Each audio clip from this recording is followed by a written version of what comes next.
Good morning and welcome to AAUW California's GovTrek program. This is session number 1, Exploring Political Careers. And I am going to turn this over to Shauna, who is our GovTrek program director, and she will be introducing the program. Take it away, Shauna. Thank you, Sandy. I'm Shauna Rule, GovTrek program director and AAUW California and Public Policy Chair with the San Diego branch. We are so proud of the 91 diverse future leaders in attendance today. Young citizens of California, let your voice be heard. As part of AAUW's California's ongoing effort and in collaboration with our California branches, we are creating a more diverse, equitable, and inclusive government by launching a new virtual statewide program designed to engage young women across California who are high school juniors and seniors, with the goal of elevating this new generation to pursue careers in public service and elected office. And I couldn't be more excited. As Gloria Blackwell, CEO of AAUW, states, regarding the ongoing need to increase women in leadership roles across sectors, especially politics, we should not get too comfortable with the small gains.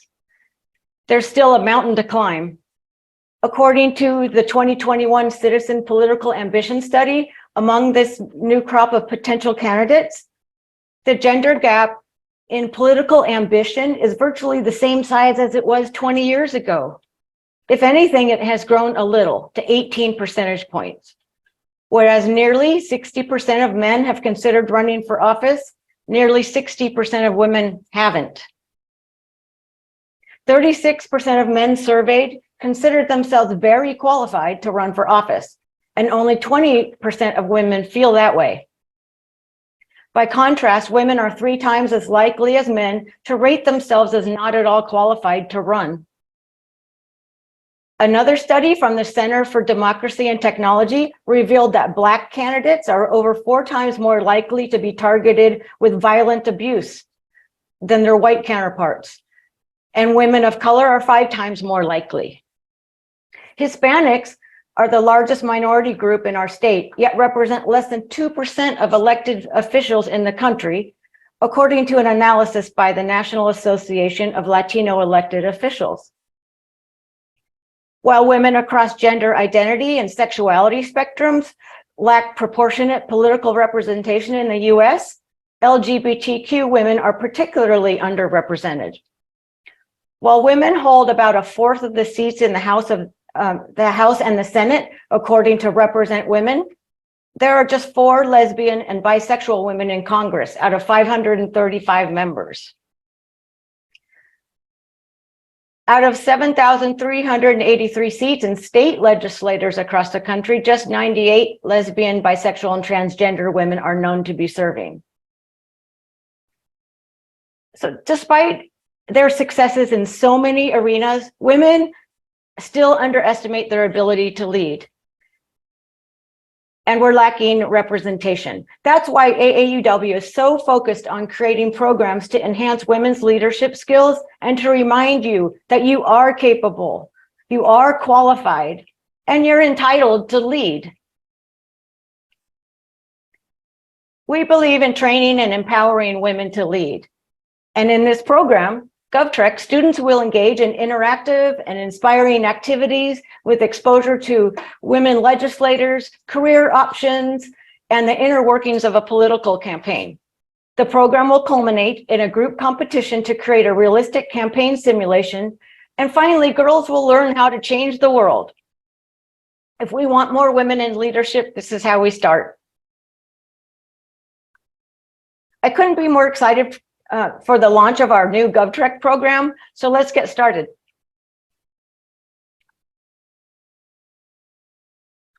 We'll do a quick review of today's agenda. And today's agenda includes our welcome and orientation. And when I complete the orientation, we'll explore the issues. And these are the results from your student surveys.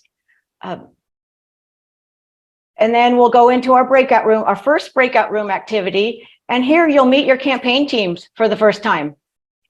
But just keep in mind that the idea behind this first meeting isn't to necessarily chit chat. We have a very structured activity for you. You're going to be doing an elevator speech, a 30-second elevator speech.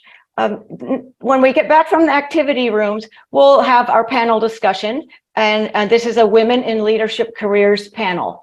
We have some wonderful and trailblazing speakers with us today, so I hope that you will find their content valuable and listen closely to their career journeys. We'll also open it up for questions, and then we'll wrap up the program with a quick homework assignment and an end of session poll. Next slide, please.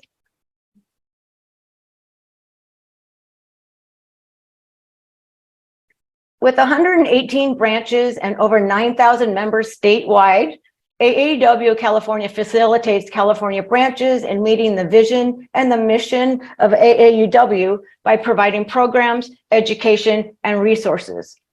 And we're empowering women and girls across California. AAUW National, or the American Association of University Women, was founded in 1881 and is the nation's leading organization advocating equity for women and girls.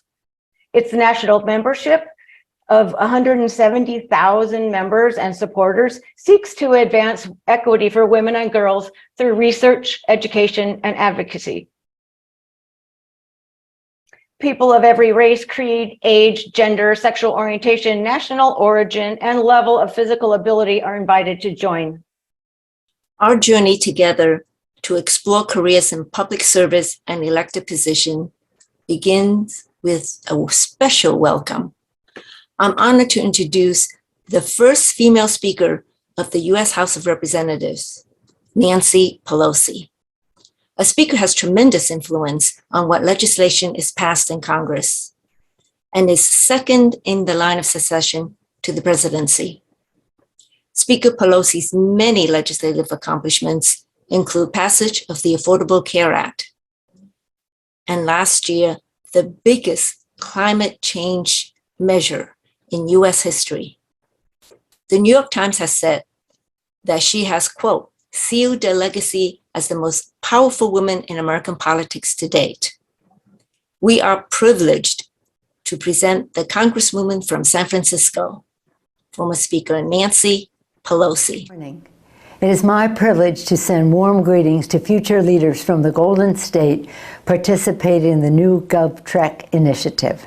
Thank you to the entire AAUW California team for your work to lift up women and girls across our state and for carrying on AAUW's more than a century-old legacy of leadership in the fight for gender equity.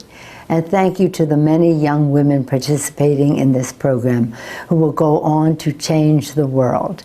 I salute you for choosing to be here today and for prioritizing 5 of your precious Saturday mornings. You are here because we agree on this truth. There's nothing more wholesome for our policies and our politics than the full participation of women. This means that we need your brilliance, your talents, and your enthusiasm, whether volunteering in your communities, mastering a particular policy domain, or running for elective office yourself.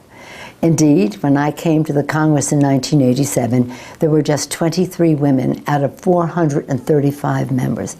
Now there are 124 women, and we want more. Personally, I never had any interest in running for Congress, but I was passionate about 3 issues: our children, our children, our children, their health, their education, the economic security of their families, a safe, sustainable, violence-free environment in which they could thrive, and a future in which they could make their contribution. So when there was an opportunity to run, I knew my why, and I was ready. So my advice to you today, which is the best advice I ever received, is this: be yourself. Be yourself. That means you must know your purpose. Is it climate, education, equality, healthcare? What drives you in this fight, springing from your family and your faith, your vision and your values?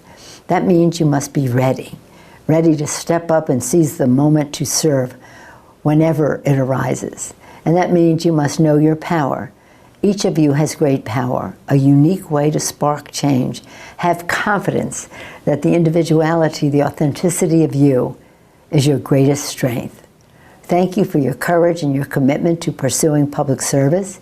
You are the next generation of leaders preparing to step forward and receive the torch as we carry on our mission of building a more perfect union. Please know that your communities and your country need you, because when women succeed, America succeeds.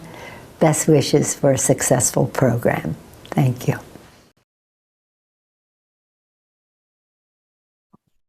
So inspiring. I couldn't be more honored and humbled that she decided to share her video message with us and the GovTrek team and the students participating today. So let's move into the program overview. Our goal with GovTrek is to provide a virtual statewide program designed to engage young women across California who are high school juniors and seniors. And our goal is to elevate this new generation to pursue careers in public service and elected office. Our learning outcomes will be measured because participants will engage in learning about career paths and career journeys from guest speakers and engage in team competition to create a realistic campaign simulation. In 5 2-hour sessions, students will engage in interactive and inspiring activities with exposure to women legislators, career options, and the inner workings of a political campaign. The program will culminate in a group competition to create a realistic campaign simulation. Next slide, please.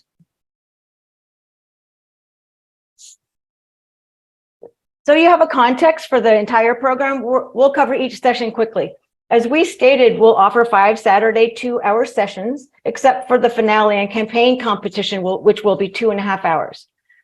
With session 1, which we're in today, this is our Women in Leadership career panel, and our orientation, a review of the survey results, and then Q&A with the students. Session 2 includes 4 inspiring speakers who will cover Government 101 and how local, state, and federal government really work. Girls will have project time with their campaign teams in their Zoom breakout rooms. Session 3, which is your Ready, Set, Live Campaigning 101 session, we will have another 3 inspiring speakers deliver sessions on campaign management, messaging, and communications and writing your stump speech, and the art of public speaking. Girls will also have project time with their campaign team in Zoom breakout rooms. Session 4 will be 100% project time in your Zoom breakout rooms. And between session 4 and 5, your final project is due. And then session 5 will be a live campaign competition with a special keynote.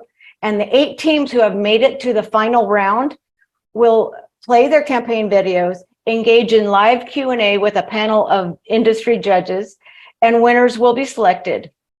An award ceremony with prizes will be provided for the winners. We invite all of you on the call today to come back to attend the GovTrek finale. Let's review the program survey results. Upon completion of the class, participants will have completed a pre- and post-assessment to evaluate their current knowledge and understanding of careers in politics. So this is the measurement I alluded to earlier.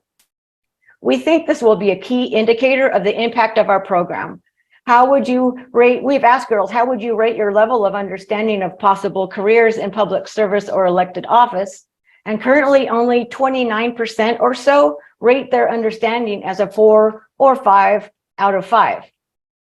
So our hope and our intention is to increase that percentage of understanding. So let's explore the issues. On the next slide, we're highlighting the results from another critical question we asked our participants to answer. We asked girls to identify their top issues that matter most to them. We thought this would be interesting to understand what is most important to your peers. So just maybe pause a second and take a look at these issues. I found the results very interesting. And I'm not surprised gender equity is number one.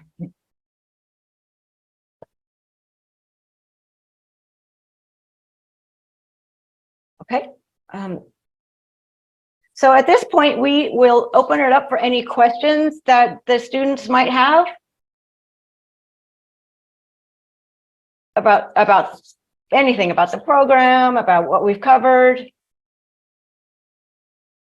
Remember to raise your digital hand if you want to pose a question. It's down near the bottom. Well, it depends on what kind of device you're using, but it's under reactions. So if you want to pose a question, raise your digital hand, and Shauna will acknowledge you and ask you to turn your video on and to mute yourself. Well, Shauna, it looks like you've done a good job so far and that there aren't a lot of questions. So I'm going to go ahead and start sharing again, and we can move on with the program. Great.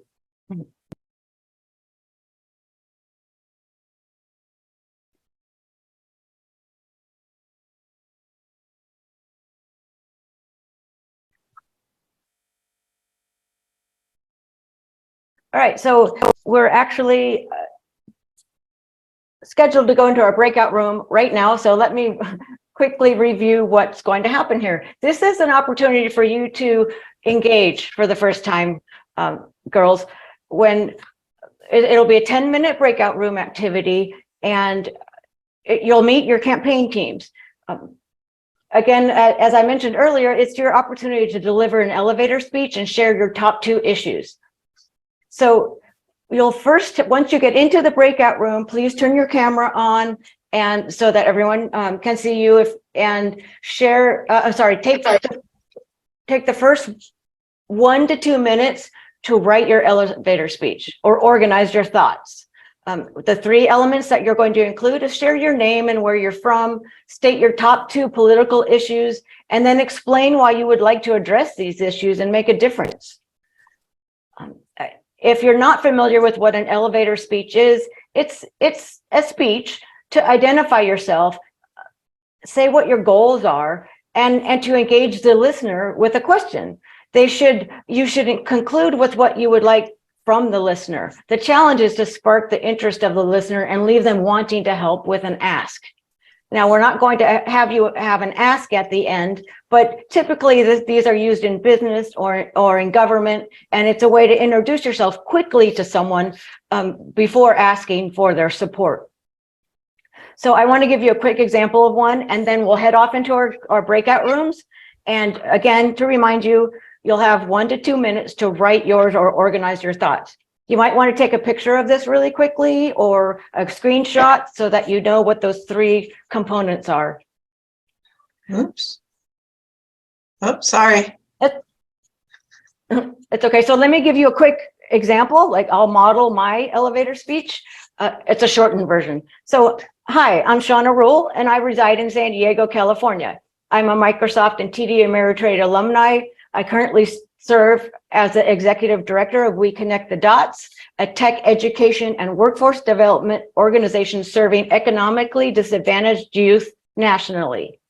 The 2 issues I'm most passionate about are economic and political equity for women and BIPOC youth.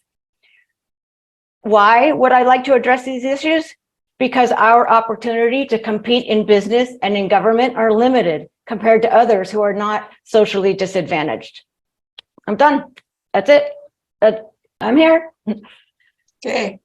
Thanks, Sandy. So at this point, we're going to move into our panel discussion.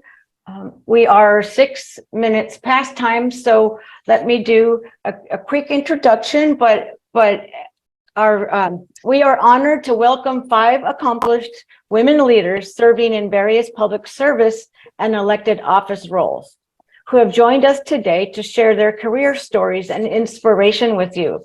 I've been really looking forward to this panel, and I hope that you young ladies and future leaders listen in to these experienced women in politics. So next slide, please. At this time, I would like to hand it off to our panel moderator, Nancy Chu, and let her take it from here. Welcome, Nancy. Thank you, Shauna. And I also want to thank each of the panelists for giving us their time today, as well as their expertise. I'm really happy to be here and be part of GovTrack.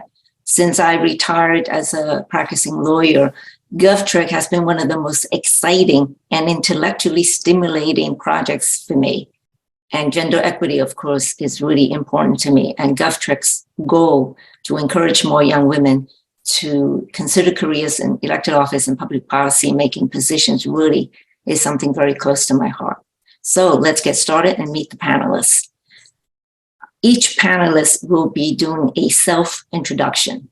So let's start. Regina, would you like to start? Nancy, let me spotlight people. So if the panelists, speakers could raise your hand, that would be helpful. And that, because that moves you to the top and I don't have to look, raise your digital hand and I'm going to pin you to the top.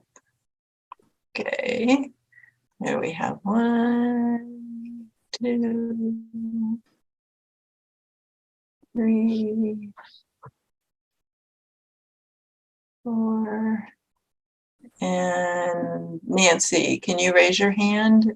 Oh, So I can find you. My digital hand. Yeah, your digital hand. All right.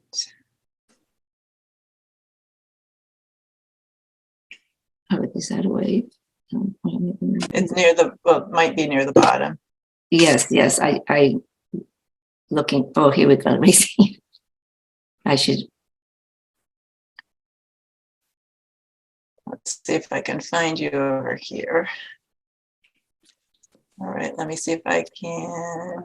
Let me just start over. All right, so you're all pinned and everybody can lower their hands and it's all yours, Nancy. Okay, let me count. 1, 2, 3, 4. Griselda. Am I missing anybody? You're here also. I just want to make sure all my people are here. Okay. As I mentioned, the panelists will each give a self-introduction. Regina, would you like to start, please? Yes, I would. I'd say good morning or good afternoon, whether you're in the West Coast, East Coast. My name is Regina Lusencourt. I'm so glad to be here. So thank you for the invitation. I'm currently in Arlington, Virginia. I am originally from Brooklyn, New York, from Haitian American parents. I am currently Senior Director of Government Relations for Navient, which is a financial fintech company that focuses on business processing work in the federal and state levels. My passions, my interests are around financial literacy. And so when I looked at the polls and student debt being one of them is something that I'm passionate about in terms of closing the education gap with financial literacy and sort of building wealth equity. Some of my other passions is sort of being the voice of the voiceless, and that pertains to a lot of the work that I did when I worked in transportation on the labor union side. So I'm ecstatic to be here, here to answer any questions and really talk about providing an equitable lens, not only outside of gender, but race in this field and just motivating those who are interested. So thank you so much. Thank you, Regina. Next, why don't we have Shana? Shana, congratulations on your recent win. Thank you. And you probably saw me nodding my head to everything Regina is saying. I imagine we have a like-minded group of panelists here. I'm Shana Hazen. As Nancy shared, I was recently elected to serve on the San Diego Unified School Board and was voted by my colleagues to be vice president of that board. San Diego Unified is the second largest school district in the state of California. So we are working hard to really create an equitable education system. And I say create because we certainly are not there yet, for nearly 100,000 students across our communities. My background is worked early on in PR, and then was a teacher in Chicago public schools, and have worked doing education leadership programs, but spent most of my career in the nonprofit space as a nonprofit executive overseeing external relations and fundraising. In addition to my work professionally, I am vice chair of the state's First Five Commission, where I work to ensure that our youngest babies and children, so 0 to 5 years old, and their families have a great early start so that they can thrive. But my passion is really around anti-poverty work, recognizing the impact of poverty, and also the impacts of systemic racism on so many of the education and economic outcomes that we all experience. Thank you, Shana. Next, how about Grisilla? Grisilla, would you like to, you need to unmute yourself, Grisilla. Hi, good morning. Again, Nancy and panelists, I'm really excited to be here today. So my name is Grisilla Ramirez. I currently serve as the Senior Director of Community Engagement and Partnerships for the Office of Chairwoman Vargas, and I am here on her behalf today. So thank you for having me. A little bit about me. Originally from LA, I've been in San Diego for the majority of my career. And so my career has, I feel like I've touched on every aspect and on several things. I've been a nonprofit executive. I worked on the electoral part of organizing, electoral organizing campaigns. And I recently just started working in government. So everything has come together in a sense where like I felt that my mission and vision of what I want to do and like leave behind, it has been to empower more women to run for political office, right? Because I believe that truly we should be the people sitting at the table to decide what's best for women, right? And that has been part of my mission, and also empowering communities to vote. That was something that I worked really hard in the nonprofit space, where it was empowering our communities to turn out to vote for themselves, not just vote for the people that came and knocked on their door, but actually be educated, because there's more to civic engagement than just turning out to the poll. There is, the boards and commissions, and I'll get a little bit into that later, but that's where we could, on the outside in, whether we want to run for a political office or not, that's how we could like impact our communities and make decisions. So for me, I serve on several boards. I'm currently the president of Run Women Run San Diego, and a nonprofit that helps women, pro-choice women, run for political office. And I've been part of Hispanas Organized for Political Equality, Mana de San Diego, and currently also serve on the Women's Museum of California board and Mid-City CAN Community Advocacy Network. So I'm excited to share a little bit more about that, and thank you for having me.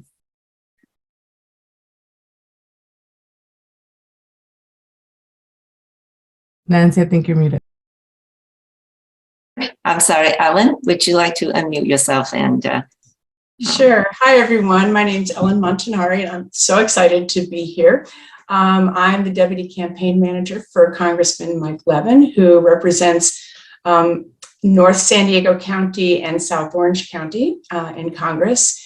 And I was the highest ranking woman on the campaign. So I was very happy to be able to be in that position and make sure that there were also other women hired to work on the campaign. I came into politics in a very different way, as some of the rest of the panelists have too. For the last 30 some years, I owned 2 companies in 2 states and did a lot of executive coaching, things like that.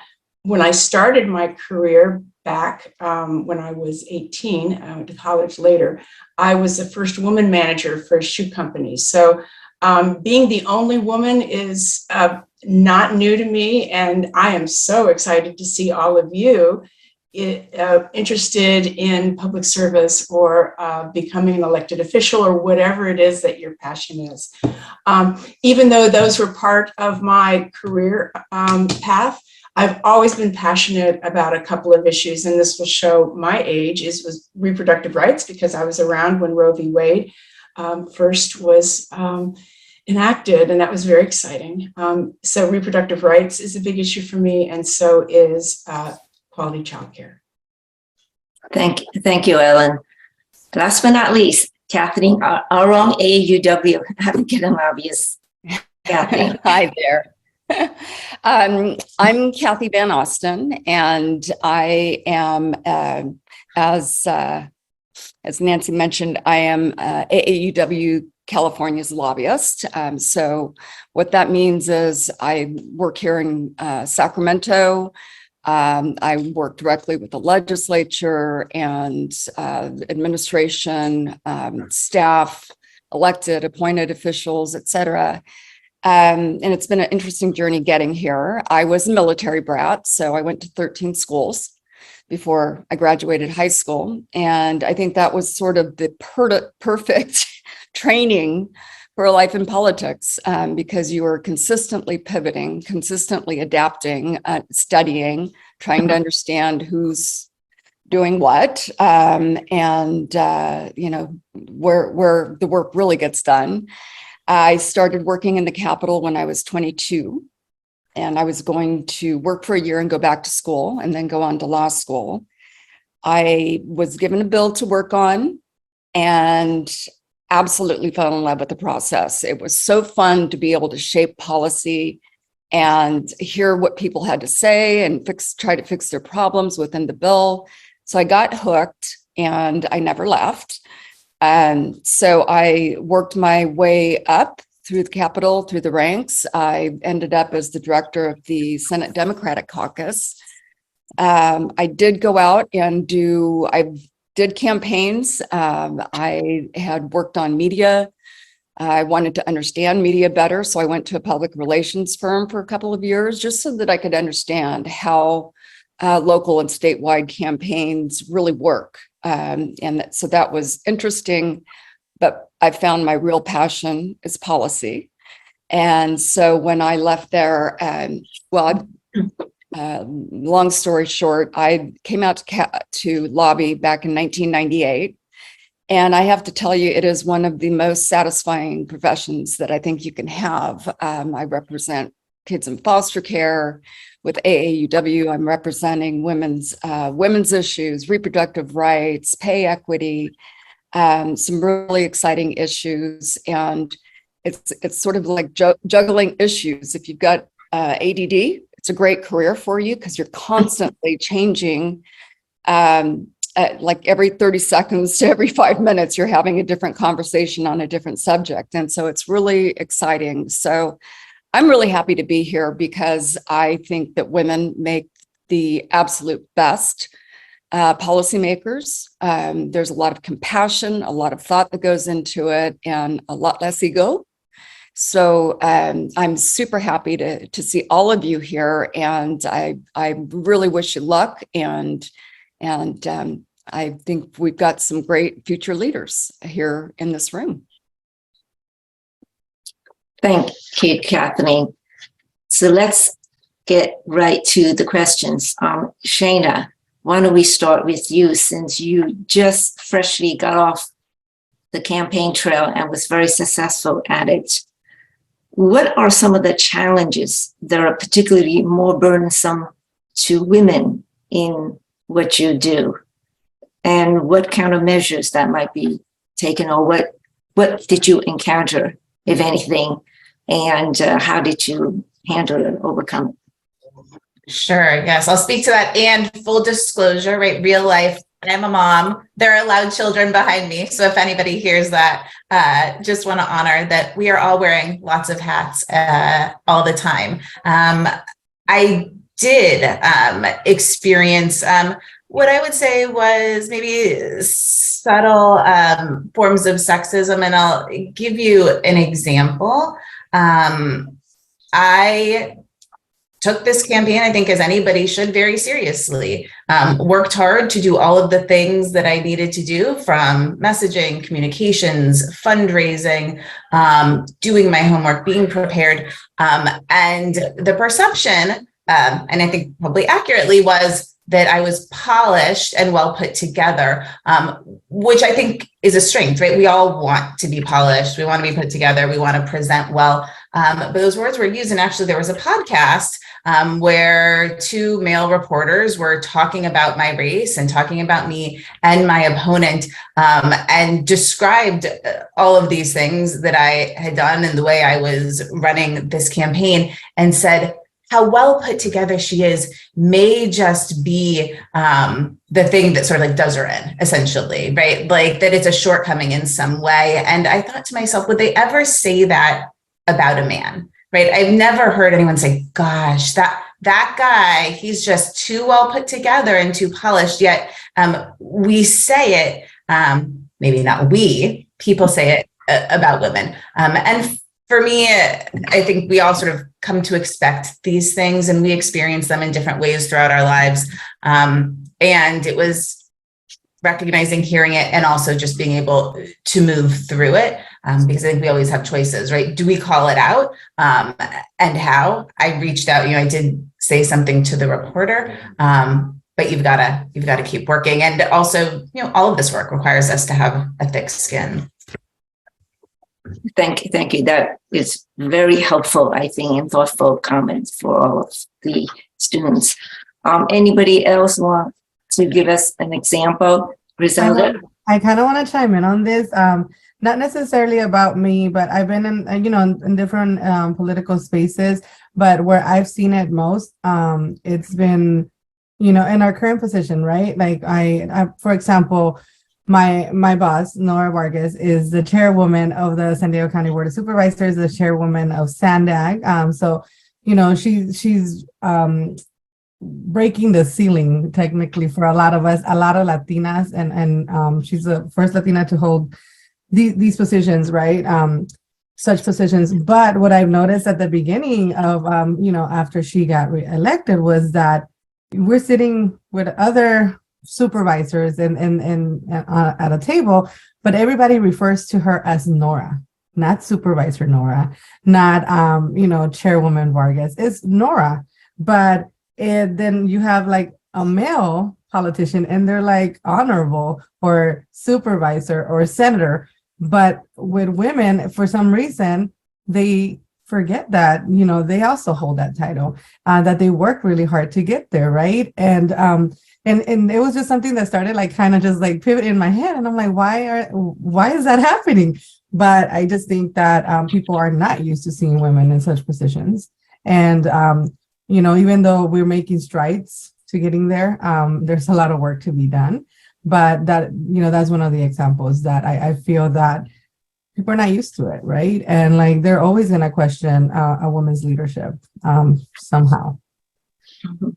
No, I think that's really important to keep in mind. And certainly I hope she stays for a long time, and just by her presence, I think would be helpful to the whole cause. Let's go to something that is probably universal. And of course, the students just finished an elevated speech exercise. I know some of you, or maybe all of you, use the tool of an elevated speech in your work.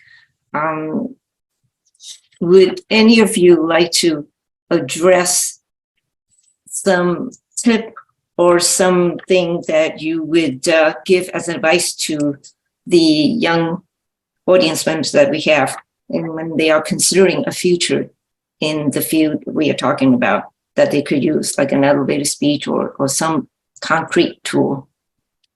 I would jump in, Nancy. Oh, okay, sure, Regina. Yeah. So, I always often tell, communication messaging is often, changing. And when we have a generation that is driven by sort of sound bites and messaging, and really there's a short attention span. And so I often ask folks, what sort of attracts you or gets your attention when you're on social media, when you're being, watching a commercial, and how do you sort of gravitate to following some of the similar tones when you're introducing yourself? Because if you could easily be a long-winded person, not only does it show that you're not, in my opinion, well, confident in what you're trying to get across, but that you know there's a shift in focus. And so one of the things I would advise is concise, concrete, simple messaging in your elevator speech goes a long way, because whatever you want the person to take away, what's important should be highlighted first. And so if someone who is passionate about financial equity, for example, or student loan debt, talking about sort of the historical nuances to, you know, communities being at disadvantage. Yes, you can get into that later, but to add that into your elevator speech, as opposed to, you know, I'm passionate about making effective political changes to financial literacy for the better of the Black and Brown communities, you know, and sort of pivoting that way. So I hope that wasn't too long-winded as I advocated against, but that's look at it as short messages and short sound bites to take out of. Mm-hmm. Mm-hmm. Kathleen, I guess along the same line, you must also be in the same boat sometimes. Yeah, oftentimes if I have, you know, run into a legislator and I need a vote on something, or I need them to be aware of something, sometimes I don't even have 30 seconds. I've got 15. So it is really about, again, pivoting. What are the main points? And I would limit to, you know, maybe a couple of main points that you want to make. And if you've got an ask, what's the ask? So that it's very clear to them. I've got a bill that fixes a inconsistency between federal and state law. It is making airlines liable for something that they simply can't comply with, and this bill fixes it. That's an elevator speech. If you want to give them a bill number, you want to make sure that they understand what the problem is and what the fix is. So, you know, it's just cutting to the chase. It's getting all of the other clutter out of your mind and just, what is it I need? What do they know? What do they need to know in order to give me what I need? And so it's a matter of choosing your words, cutting to the chase. That's what they just don't have a lot of time. You cut to the chase, very brief, and then make sure you've got your ask at the end, if you have one. Okay, thank you. Mm-hmm. Let's move on to a slightly different topic. Ellen, you have worked on the campaign of Congressman Mike Levin.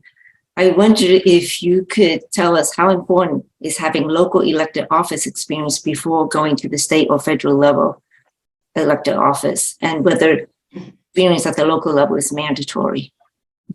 An interesting question. I don't think it's mandatory. I think what's mandatory is being active, vocal, and visible in your community. Mike didn't run for any other offices before he ran for Congress. However, he was very active in the Democratic Party up in Orange County. He was very active as an environmental attorney. And climate change is one of his, it is his passion. Along with, you know, there's other things too, but that's what he's front and forward about, is the climate issues. And so when he ran, he was already known very well in a large number of communities. So I think that's what's most important, is that you have something that you hold on to as important, whatever your passion is, and network out in your local community and beyond that.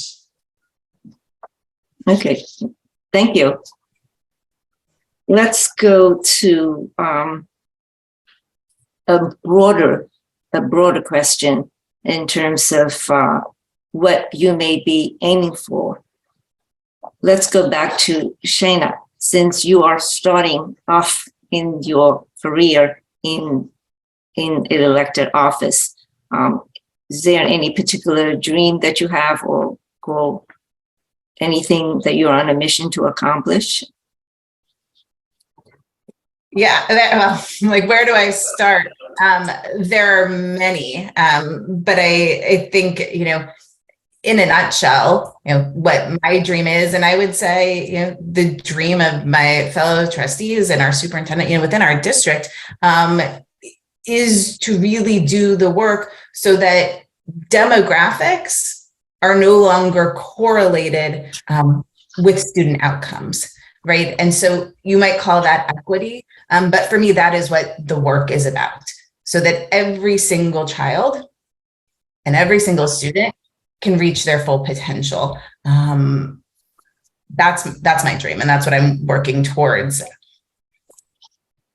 And there's a lot of work to do, certainly. Thank you. Regina, maybe I could come back to you for a different question.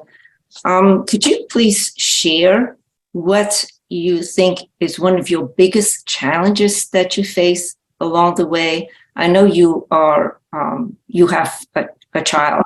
Have you had problems, and how did you handle it? I mean, there's what we mentioned, multitude of challenges. One, lack of representation. You work. I'm an in-house lobbyist for a corporate firm, but I've worked in federal government where I often didn't have someone that looked like me be in higher positions. So level of growth wasn't in front of me, or there wasn't a path. And then also the importance around work-life balance. And that means a lot of things. That means, I am constantly on the go, because not only do I do federal lobbying for Congress, Senate, and the administration, but also some state outreach to governors.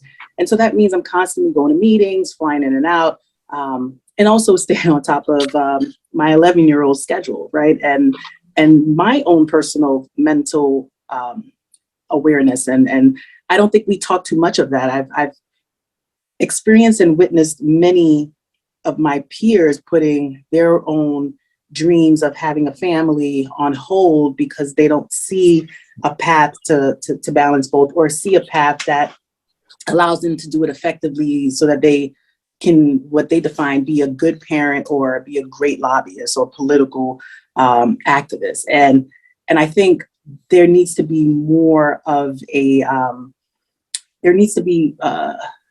sort of an example that shows you can effectively do both. And I do. And there are times I bring my son on trips. I have him sit in on meetings, when they're out of town during the weekend. And then some other stuff I put on hold. And as you're getting younger members of Congress get elected, as you're getting more members of Congress who are teachers and their mothers with younger children. I don't know if you all seen recently or heard, there was a caucus of dads that was recently formed in Congress as of yesterday. And really the notion of dads should be able to bring their babies on the floor to vote as well, right? To give their mothers, to give their partners and mothers of their children a break. And so there's a shift, but I don't think we talk about that enough, where we can inspire young women to go into a demanding field, but also be able to live your life and have a moment of pause and mental balance. So thank you for asking that question, because that is important to me. I guess anybody else have a similar situation that they want to talk about also in terms of the challenge of Well, I can. Working on a campaign, there are a lot of white men working on campaigns, especially at the federal level. And as deputy campaign manager, I am number 2 in the campaign, yet I have 2 young adults who have disabilities in my life. And one is my daughter who lives with me. So campaigns, at least at our level, you work generally around, from early in the morning till about 8 o'clock at night. And then after that, people go out and they eat dinner, they have drinks, and I can't do that because I have my daughter. And as most of the women here know, a whole lot of stuff is decided, and a whole lot of bonding happens socially, and I can't do that. I can occasionally, but not very often. And that is one of the places I think, and I think Regina alluded to this, is that we then are locked out. It happens at the corporate level too, whether it's a golf game or whatever, is that as women or moms, there are things that we just can't take part of. And it gets to the point where we aren't even invited. I always had to invite myself to those things. But They just assumed I wouldn't come. But that's a very good lesson, that sometimes you just have to speak up and invite yourself. Griselda, let's again shift the focus. Griselda, earlier this morning, there was some discussion about the survey results that our students had been involved in terms of their top public policy issues. What would be a public policy position a young woman can address or remedy? What is the one thing she can do to get started? Do you have any, I guess, tips? So, I am a huge supporter of youth advocacy. I think that our young folks are the future, and I feel that our young folks are louder. They're speaking up. They are getting things done, right? So there's a variety of policy issues that they could get involved. Like, I mean, youth have changed things for so long. I mean, let's just start with like the voting age, right? Or like, right, that was a youth-led movement that happened years ago, right? That changed the voting age from 21 to 18. And I know there's another youth movement that has been in the works to changing it to vote as school board elections, right? Because who is better to decide what happens to them than the students and at these boards, right? And then I would talk about a win that came from youth here in San Diego. And it took years because nothing happens overnight, right? And sometimes people, give up a little bit and then, you come back. So it's the Youth Opportunity Pass, which is at no cost transportation transit for all youth 18 and under, and currently in the works for 18 to 24. And I had some involvement in this campaign in 2015, right? So that campaign was ongoing since like 2011. I came on board in 2015. That was in my nonprofit era. And all that to say that in 2021, some folks that were, supporters of this and were able to find the money, and now we have no cost transportation passes, right? And that came from the youth advocating, youth getting involved in city council meetings, going to association, SANDAG, Association of Governments, going to talk to lobbying their elected officials, right? I mean, I know, Kathleen, you do this for a living, but you could also, as an advocate, or if you're passionate about an issue, call your local representatives and lobby them, right? And like tell them like, hey, like we're working on this and something might be coming to a vote. And then you start bringing supporters or whatnot. So, I mean, we have freedom of speech. And I think when we get involved in those processes, local electeds and electeds, they do listen to us, right? Just because at the end of the day, they are here to serve the public, and a lot of we vote them in. I mean, let's just be honest. I know I work in government, and I'm just like, yeah, call me. I'm not gonna tell you we fix it all, but we do take that into consideration because it's like, what is the community saying, right? And my job as a director of community engagement is to have ears in the community, learn what the community is saying, and then bring it back to the table in our exec meetings, like, and to my boss directly and say, hey, so this is going to affect X, Y, and Z communities, and like this is the work that they've been doing. This is why they're not supporting this, or this is why they're supporting this, right? And this is why it matters. And that's something that as electeds that are being elected that come from community will understand more. My boss, for example, is a prime example of that, because she was a community organizer. She comes from advocacy. Planned Parenthood, they lobbied, I mean, Kathleen, you've lobbied for reproductive rights. So there was lobby day. People lobbied. There was conversations that were had to make sure that things were changing. And a lot of the folks there were youth, young folks getting involved. So I recommend, reaching out to a local office, reaching out to a local nonprofit in regards to the issues that matter to you most, because a lot of nonprofits are probably working on some of those issues, and you could get involved, right? And start learning the process of like how to lobby, how to pass a bill, how to learn more about the policies, those policy issues, and how to shift things. So, and I think that's very helpful.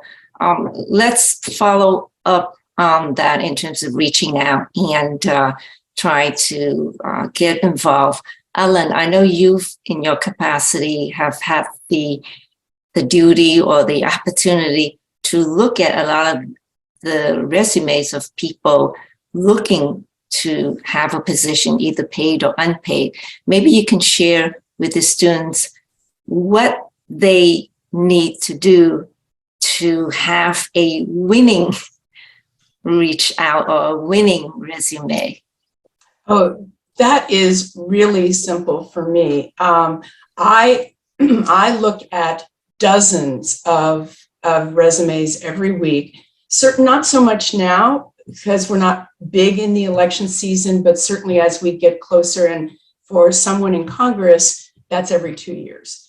So with all those that I get, I don't even open up the attachments, the resumes, unless there's something in that cover note, that email that someone is sending to me that is compelling. And that goes back to that 30-second elevator speech.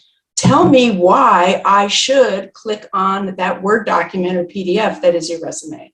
So that means don't tell me that you're a student, blah, blah, and that you want an internship or you want this. Tell me what you've accomplished in the community.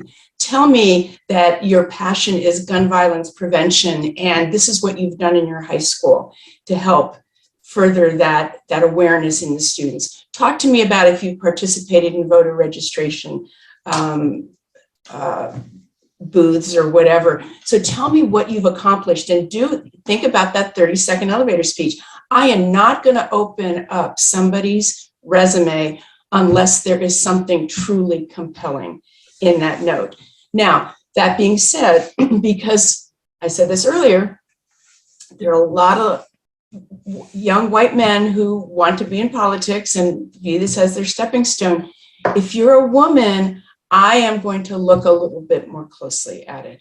And is that biased? Absolutely, because I think women are underrepresented in this whole arena of campaigning.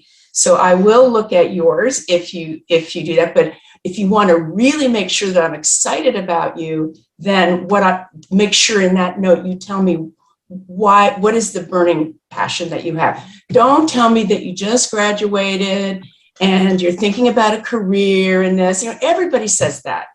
Tell me something about you that makes me want to go, oh, this person sounds really interesting. I'm going to open up the resume. Can I just chime in? I know everything that you just said, Ellen, because I do also oversee the internship program for our office, and I wear two hats, right? I'm Chairwoman Vargas's campaign manager, and I ran her historical campaign, and so I also tend to be biased and look at young women's resumes first, right? And give the benefit of not the benefit of the doubt, but ask the right questions or give them that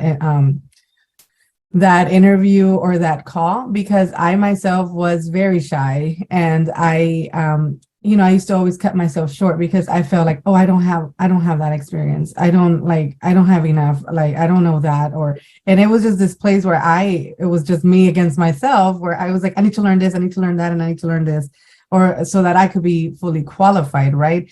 But something that has stuck with me has been that most men will see something, a position, a new job, something, and they will say, they'll have probably 50% of the qualifications and they'll say, I'm qualified. So, and a woman will look at that and say, have 80% of those qualifications and say, oh no, I don't think I qualify.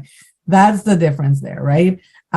When, we have to think just like that. Yeah, I'm qualified. I could do this, right? And we totally can, but because of society, because of like how things have been imposed, and to us and our culturally, like I speak culturally as a Latina, where I was told not to speak up to your boss, right? And or not to ask for things, just be glad that you have, like a job.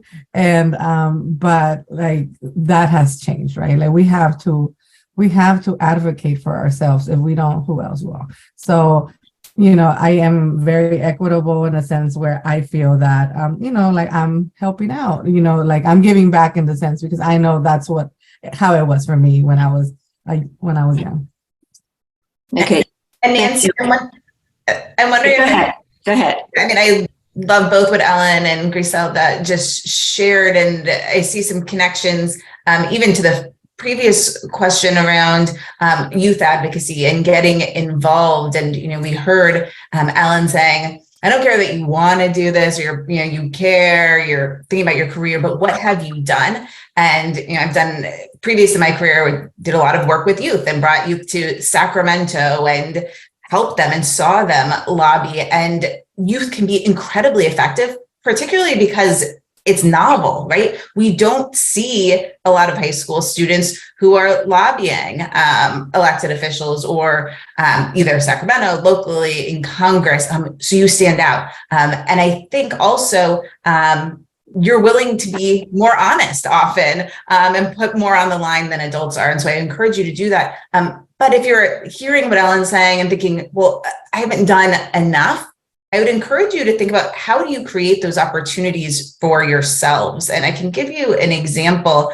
So in California, we have a group of students who decided, we should have student school board members, which we have on many school boards. And this group felt that not only do we want to be school board members, we want to be voting members. And we want to get compensation the same way adult board members receive that compensation. And so these high school students have actually formed California Student School Board Association, right, of their own volition, right, took it upon themselves to create this organization. And just last week, introduced with the bill sponsor was Assemblymember Ward, a bill to provide compensation to student board members. And that wasn't with adults saying, here's what you should do, or here's how I can help.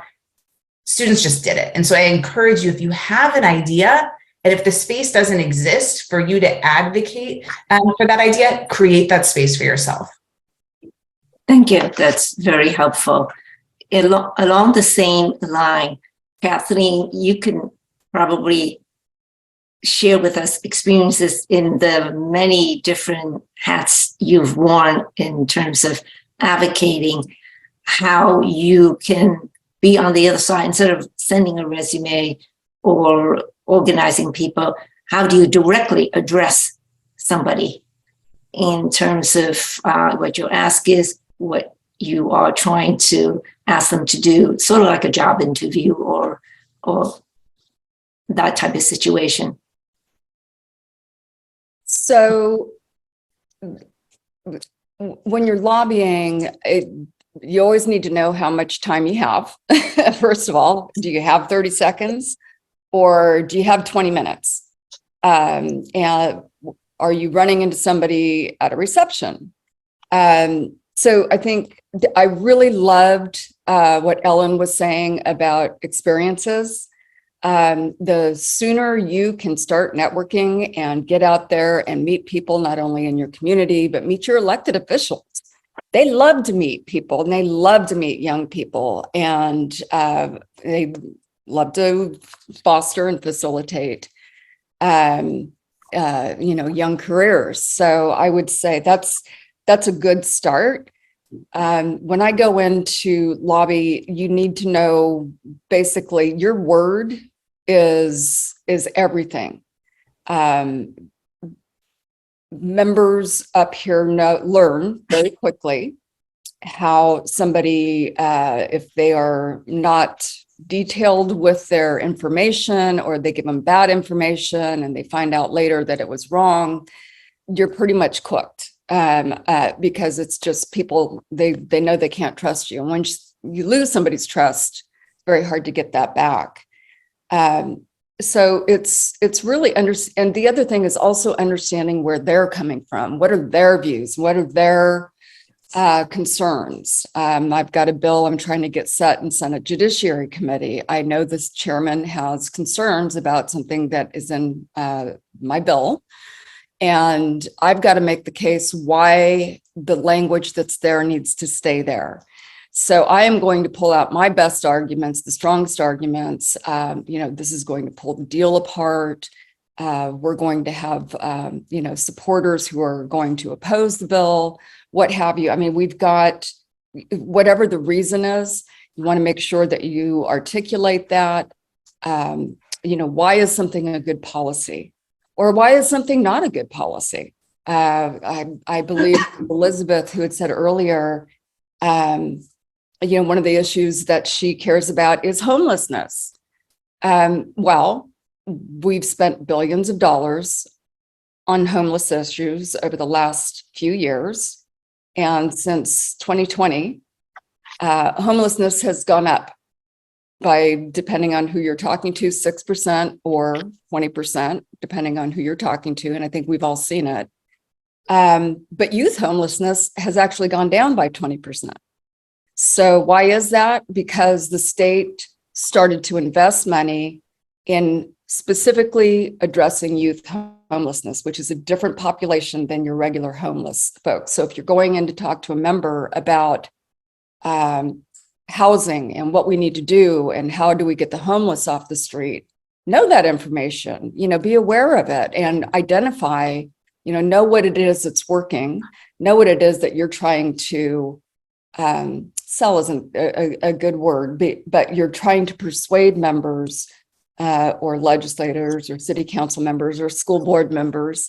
You're trying to persuade them on what it is that you need, what it is you want from them. So I'm not sure I quite answered that question, but it's really about knowing your issue, being passionate, getting an early start in which you guys are all doing right now. You're getting your early starts, but know the issues, know what you're passionate about, and know how to present that information quickly, concisely. If you've got more time, expand on 3 issues, but you usually don't want to give more than 3 issues to a member in terms of, 3 reasons why they should be doing something or not. And then, of course, your ask at the end, which is always the most important question. And when they dance around and don't answer the question, you got to go kind of put your thumb on them and say, but, really, what do you think about this? And so it's not taking no for an answer. And I really appreciated what was said earlier about women in politics. I think when I was 17, the one thing I knew I didn't want to do was politics. It terrified me. But what I've learned over the years is, frankly, you come into this and you've got to have thick skin and you've got to have some confidence. Lack of confidence is going to kill you. I remember being 27 years old and having to fulfill a speaking engagement for the assemblyman that I worked for on one of the issues, a water issue I was working for. And I walked in and there was a table of 30 white men sitting around a room. And, I'm 27, I'm walking in and I want them to take me seriously. Very intimidating. But the one thing that my boss said to me before I walked in there, or before he knew I was going, is keep in mind, you know more about what this issue is than anybody in that room. And that's one of the things that you need to know when you're lobbying. You know more about the issue than usually the elected or the appointed official that you're talking to. So know that, own that, and be confident with that, because the more confident you are, the more they're going to trust that you know what you're talking about. So those are just a few things that I've learned over the years. And I see Regina has her hand up, so I'm gonna... Oh, no, I didn't. No, it's you're Kathleen. Thank you for that. You're hitting so many points that I'm like, yes, I can. And I just remembered my days lobbying on railroad issues. And I think I've shared with some folks that just, if anyone had done or at least focused on anything transportation, hardly ever a woman felt like they knew what they were saying, and being assertive and confident is key. But one thing I wanted to also add is you may not always have the answer. Of course, being an issue expert in the area is key, but the ability to be honest and say, I don't know that, if a policy member asks you a question and you may not know, you can sometimes say, I'll follow up, but more importantly, bring in others, right? And so the idea of networking and coalition building within lobbying is getting more popular. And the reason why I say that is because there are times where there may be a series of organizations and lobbyists that are focusing on one issue. And I always tell folks there's power in numbers. And so if we're fighting for, I'll just use homelessness because we use that example. Someone with the rental assistance association, maybe lobbyists from the developers, maybe lobbyists on the banking around mortgage assistance, and sort of just diversifying that group in lobbying is just another unique way of saying, here's the team that I build, and we'd like to come and provide a solution.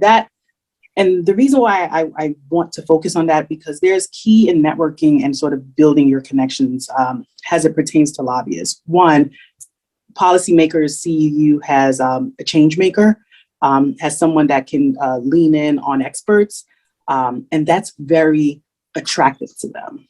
I could tell you, I had dinner with Minority Leader Hakeem Jeffries and his Vice Chair, Congressman Piagar, and they often pull my expertise on labor and transportation issues, even though I focus on financial service issues right now. And so, but knowing that, Regina could reach out to this union if we needed, is still a very powerful network and skill to have. So that's just sort of an additional layer. So never stop networking, never stop talking to different, what I call non-traditional allies or allied groups to just help strengthen your lobbying tactics. Thank you. That's very important to remember. Let's move on to a general question to all of you. And that is, now that the panel has offered various avenues, various topics that the young women in the audience can consider, what is one question a young person need to ask herself before deciding to either enter politics or a career in the field? Somebody want to make a first stab at it? I can do that. I think, first of all, I don't think it needs to be a career necessarily, because I don't know how many of us on the panel, when we were in high school, said, this is what I want to do for a living. Most of us felt, well, okay, Griselda, yeah, you did. I do remember you saying that.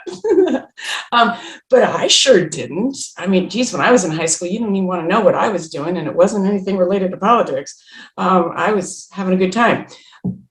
That being said, I think that one of the things that's super important for you all is to find something that you're passionate about. And I think every person on this panel would say that. What are you passionate about? What is it that puts a sparkle in your eye and gets your brain going?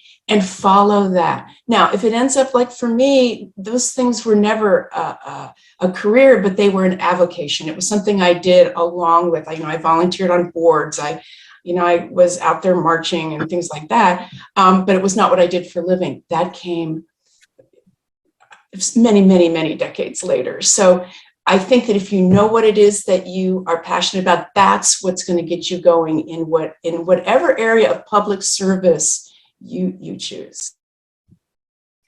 Thank you. Anybody else? I agree. You have to find what truly, what you're truly passionate about. And it's okay to have more than one, sometimes. I know that we sometimes see career paths going straight like this for some folks, but I could honestly tell you that my career path went like this until I truly found, my purpose. And, I was running away from it. So, but I always ended up back into like political spaces.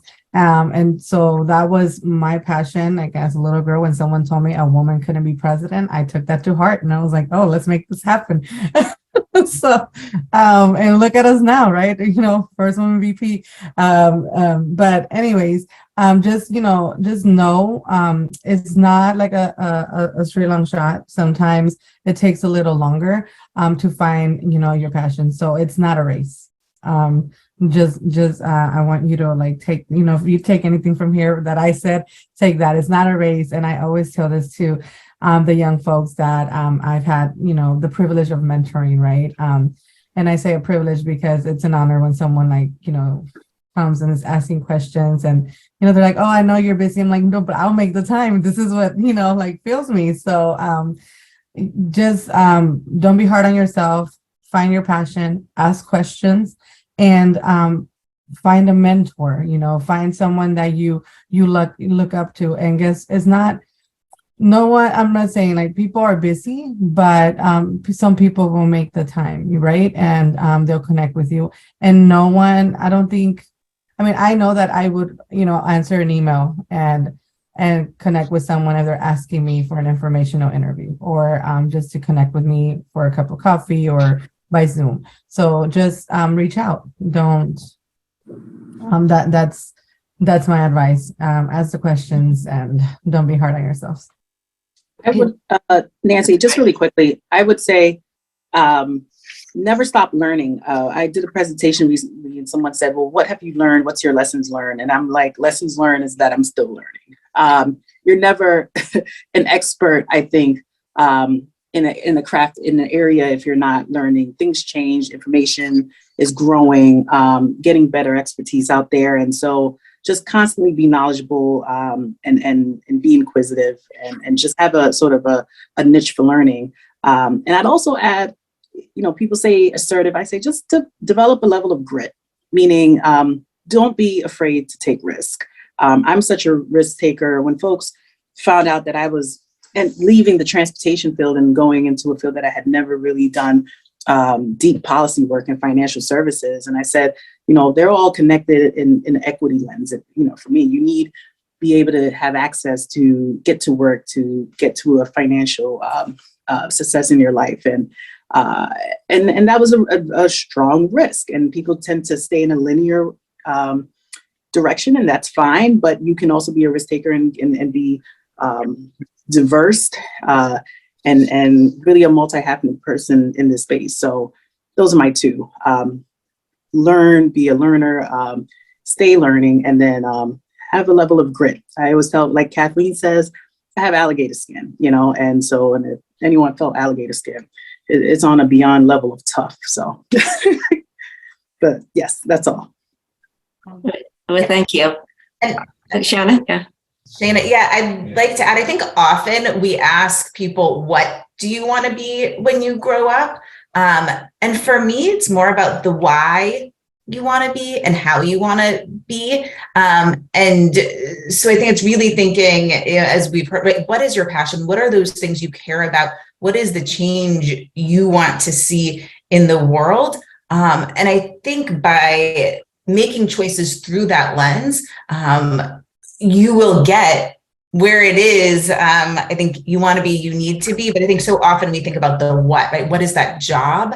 And that creates blinders and we miss out on opportunities. And I think, I don't know if any of the students have read Michelle Obama's book, Becoming. We are always, becoming who we are meant to be. It is not, I want to be an elected official and I'm done. We are continuing to learn and become and grow into ourselves. And yes, we think to think of all of those things, that there is not sort of like one final destination. There are many destinations along the way. Okay, thank you, Shanna. At this time, I would like to remind the audience that we do have a question and answer period set aside. We can, Sandy, I see that you are unmuted. Do you want to have us move to that portion of the program now? Yes, let's do that. I'm going to unpin everybody so that we can see the rest of the group. And then if the students, so students are first. I know that there are some facilitators who have some things that they would like to ask, some questions that they would like to ask, but this is for the students first. So students, if you have questions that you'd like to ask of this awesome panel, it was really hard to even consider asking you to stop your dialogue because it was so good. So if you will raise your digital hand, again, that's down by the reactions. You guys probably know this better than we do. So down on the reactions, raise your hand and you'll come up to the top of the screen and then you can unmute and turn your screen on and ask your question. Don't be afraid. These are very nice people. All right, Sydney. All right, Sydney, go ahead. You can unmute and turn your screen on. Hello. My question was, if you could have one piece of advice to give to your younger self, what would it be? Like, what is the one thing you wish you could go back, turn back the clock, and just one piece of advice you could say to your younger self? Thank you, Sydney. Could everybody hear that? What one piece of advice would you give your younger self? I'll jump in. I'll jump in quickly on this because this is something that I alluded to earlier, and I can say it really has had an impact, and that is going back to self-confidence. It's trusting yourself, forgiving yourself if you make mistakes. You will make mistakes. And that's okay. That's how we learn, and it's not the end of the world. But really believe in yourself, have confidence, learn your issues, learn what you care about. As Ellen was saying, maybe just figure out what it is that you're passionate about. For me, sometimes it was many years before I figured out where some of my passions lie, had been laying. So you discover things along the way, and just have the trust in yourself and the confidence in yourself to do whatever it is that you need to do. I think that for me is one of the biggest hills to overcome. And that's one thing I've noticed about the younger generations, confidence is much more common than I think it was for my generation. I feel the same. Anybody else want to jump into that, or we can move on to another question? I would tell my younger self to ask more questions.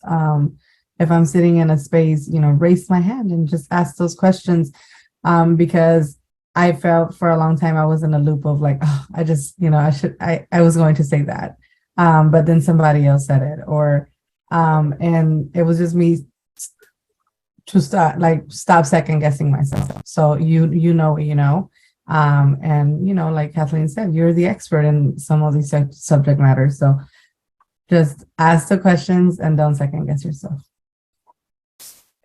I would add also. Yeah, so I think my younger self thought other people were smarter, more innately talented, all of these things. And I think what I've realized is you don't have to be the smartest. You don't have to be, the utmost expert on something. Hard work is really important, right? You have to be smart enough, right? You have to be curious enough. You have to be committed to learning, but you have to work really hard. And I think that's where we can all differentiate ourselves, right? Are you willing to put in the work?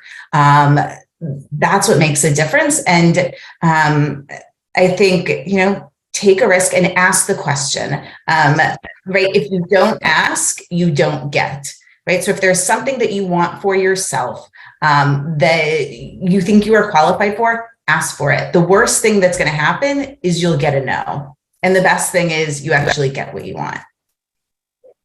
I will also add, know your worth.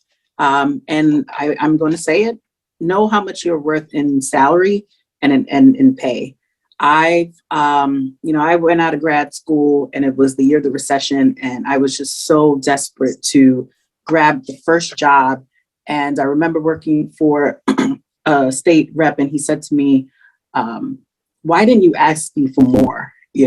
And he's still a very good friend of mine now, a mentor. And I took that and I just applied that to every job that I've worked for. Know your worth, be assertive, be confident in saying, you're worth this salary. I mean, don't be sort of egregious and unrealistic, but if you know that there's room there, and just be your strongest advocate on the financial side, and don't be afraid as a woman to say, this is what I deserve in salary. So I did that. A couple of you have mentioned a couple of times you've mentioned mentors. Seek out a mentor. I wish that I had been able to do that. I graduated from high school in 1971, and that was not a time for women to be asking men to be mentors. And that was very sad. And there were no women around either that could mentor. And I think if I could go back, I would have said to my younger self, go find one. There's got to be somebody out there that can help you learn from your mistakes, can guide you along the path. And not to be afraid to ask somebody to do that with you, because what's the worst thing they're going to say is no. So ask somebody else. Okay, thank you all for your answers. Abigail, you can unmute and turn your video on and ask a question. And if you have it specific to one individual, that's okay too. Hi, so my question is kind of general. I was just wondering what your guys' biggest tips for kind of networking are. Thank you. I could go. Something that I learned in the fellowship in the past, because I felt that I wasn't a great networker. There was that moment where I'm like, oh, no, going back to some of my insecurities, is like, oh no, they're not going to pay attention to me. So it was just kind of sparking up a conversation. And I just made it a habit of every event that I went to, or networking or a panel, I would try my best to get 1 to 2 business cards. And then afterwards I will follow up with an email with something like, hey, I noticed that you talked about this, or it was great hearing you at X panel or seeing you at this event.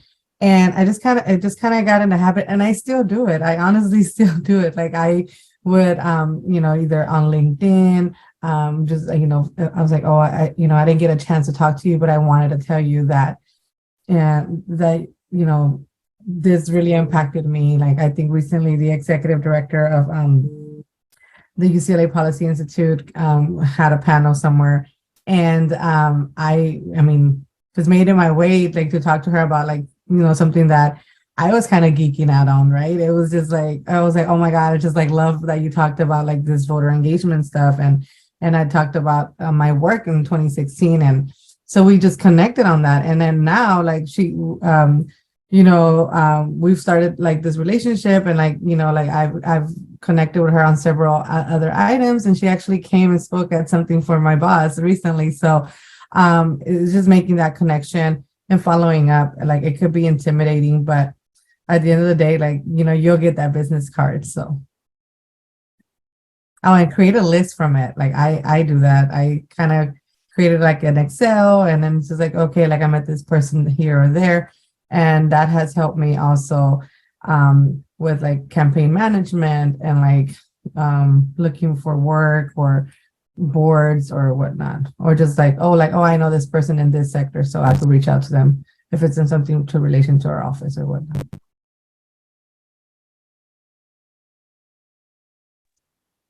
I can jump in. Okay. Oh, sorry. Before there was LinkedIn. Oh, no, that's okay. Thank you. I said before there was LinkedIn, what I used to do, and this goes back to when I say developing a level of grit and risk taking. You know, if I knew I was interested in a particular issue, or if I wanted to get to know sort of a company's goals, I aimed high. And what do I mean by that? So I would, you know, look for the person's email address or whatever. And many of the times they were CEOs of companies or head of departments. I mean, just really sort of far-fetching folks that I was reaching that I didn't think would ever get a response. Believe it or not, you would be surprised how many times I've sent an email and I've said, you know, I am interested, I'm a student. If I could get 10 minutes of your time on the phone, and made it very easy just to be able to ask you a few questions, I'd greatly be appreciated. I've been able to, you know, have conversations, and this is, I would say I was 22, or 20 at the time. You have conversations with borough presidents, CEO of multinational media companies, and the feedback I've gotten was no one has really ever done that, right? And so there's one thing about going to events and networking, but just being a risk taker, you'd find that more career-driven or career experts are appreciative of that. And it's just a matter of this is so unexpected. So if you, for example, want to work for Fox Sports, and you just have an interest, go and see, well, who's in the department I'm interested in, and shoot a message. I'm not saying it'll work all the time, but you'll be surprised at who responds. Even if it's a 5-10 minute introduction, and they'll keep you in mind if something seems interested, if there's an event they could invite you to, etc. So that's another sort of angle of networking. And if I can add just really quick, We only have a couple minutes left. Go ahead, Shanna. Yeah, so just quickly, I think always to remember, ask people about themselves, right? People love talking about themselves. So spend less time focusing on what you want to say and ask about themselves. That's going to build a much stronger relationship. And the person you're talking to that you're trying to network with is going to feel good and remember that conversation positively. I think we have time for one more question. So Arushi, you are next in line. So if you want to unmute and turn your video on. Hi, my question kind of relates to what Kathleen said earlier in the meeting, that when she was 17, she didn't really have an interest in like a career in politics or something like that. And I'm kind of in a very similar situation, which is why I'm here. But I'm curious, like for all of the panel members, I'm sure at like one point in time you weren't exactly sure what your career will be, but now you're here. So when did that change kind of happen? Or like, when did you realize, no, I kind of want to invest more time into this and make it a major part of my life? Thank you.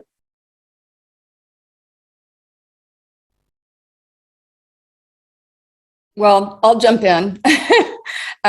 So for me, understanding that politics was something that I wanted to do was really that first year, being able to work on a bill. It was a very fortunate situation coming in as a legislative secretary. I was answering constituent mail, tracking legislation, preparing bill binders, writing statements, writing letters.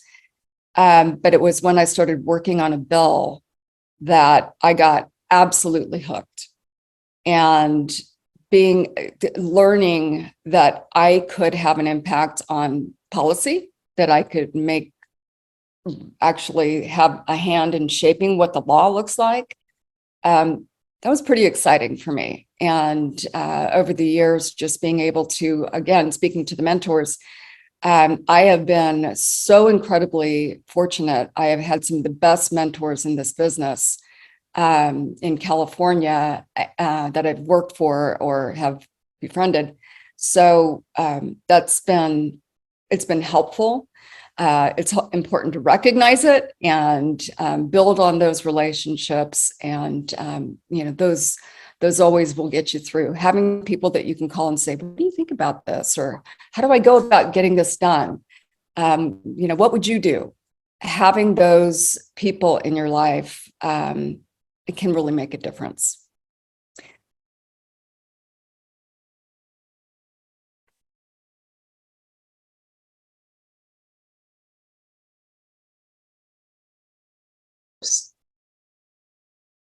Okay, thank you, Kathleen. I think I'm going to go out on a limb here, and Shauna can tell me after the session she wished I hadn't done this, or Nancy.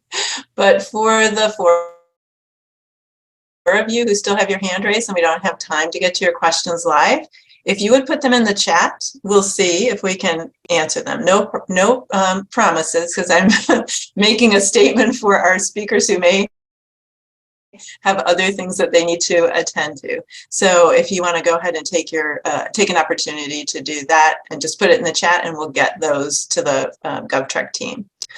So thank you, everybody, all of the speakers. Great Q&A session, very valuable information to share with our students. I'm going to share my screen again, and we're going to finish up the last section of our session. And students, you should probably recognize this information from the materials that we sent out ahead of time, although you didn't have a whole lot of time to review them, but this was in the first information that we sent out. So we are going to assign you a role on the campaign simulation team. And these are the 4 different roles that are available: candidate, campaign manager, field and volunteer manager, and communications and speechwriter. And if you want to take a picture of these right now, you're welcome to do that. In a few minutes when we end the session, we're going to ask you to respond to a poll that will help us understand what your choices are. And then those will be used in the next session as we fill out our campaign teams. So I'm going to, if you have, I'm going to count to 5 and then move on. So if you want to take a picture, go ahead.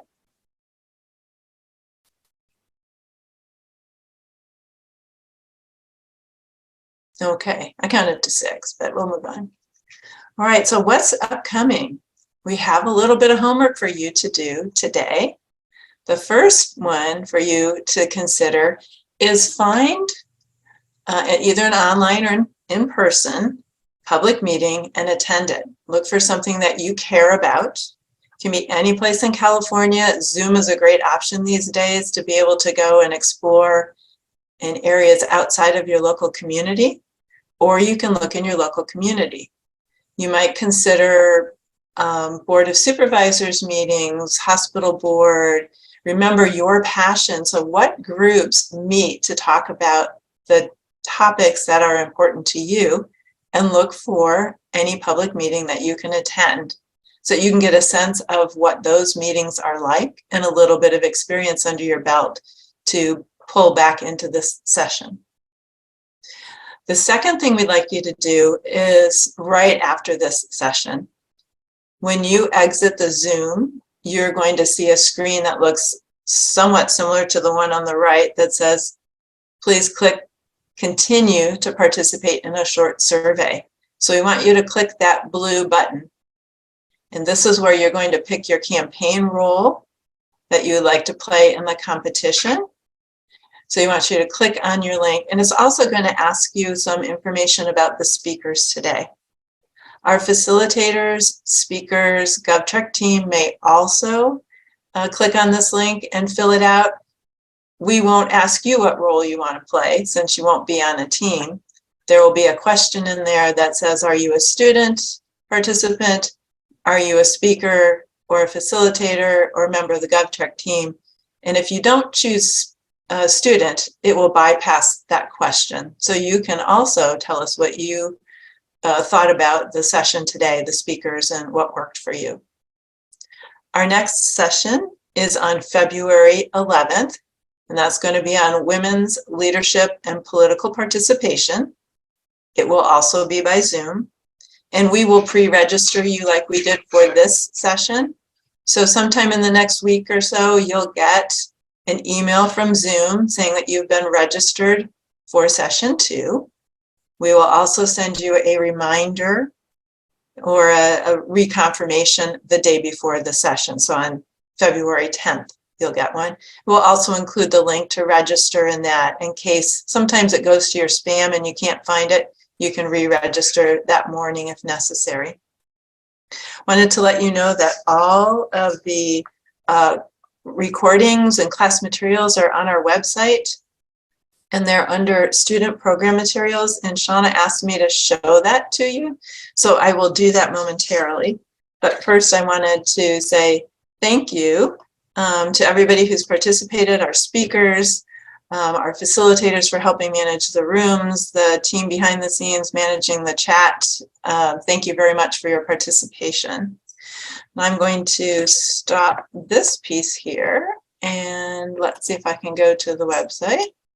So this is the AAUW California website. And if you go, and everybody can look here, if you go under projects and click on GovTrack,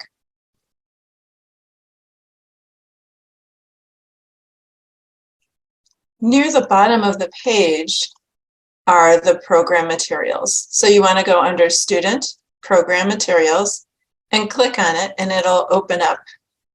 And these are the materials that we directed to you to prior to the meeting.